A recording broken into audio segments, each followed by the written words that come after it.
Նաիրա Բաթանյան, Արցախից եմ տեղահանված, Ստեփանակերտ քաղաքից, ուրեմն 22 տարի ծառայել եմ Արցախի անպաշտպանության բանակում, գործավարի պաշտոնում եւ պետի ավագ օգնականի պաշտոններում, զինկոմիսարիատում, հետո զորամասի գործավար եմ եղել։ Ուրեմն ունեմ բարձրագույն կրթություն, ազատ խոսում եմ բացի հայերենից, ադրբեջաներեն, ռուսերեն լեզուներով, գերմաներեն բառարանի օգնությամբ։ Տեղահանումից հետո արդեն ստիպված բնակվում եմ այստեղ, մի որոշ ժամանակ մնացել եմ Ջրվեժում, հետո տեղափոխվել եմ Հրազդան, քանի որ արդեն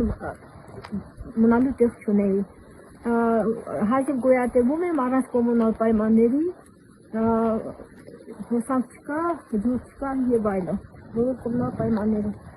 Ստիպված մնում եմ այստեղ, որովհետեւ տները շատ վարձույթ շատ թանկ են, հնարավորություն չկա մնալու։ Ունեմ Արցախյան պատերազմի հասնման զավակ, որը վիրահատության կարիք, անհապաղ վիրահատության կարիք ունի, ման եմ գալիս բուժնարկություններին բուժելու նպատակով։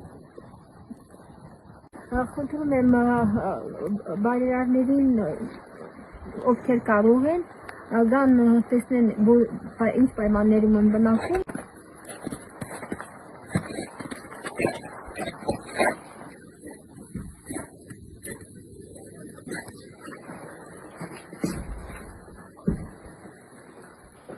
Ստեղ եք ապրում։ Անմարդկային պայմաններ։ Ստեղ Աջուրը գարաժի մեջ, զնհալը գարաժի մեջ, այս ավտոտնակի մեջ, դուրը չկա, դրան փոխարեն շորերը, ու նստում եմ, նստած քնում եմ, բախելալով որ կնցնեմ էսի ամայի մեջ։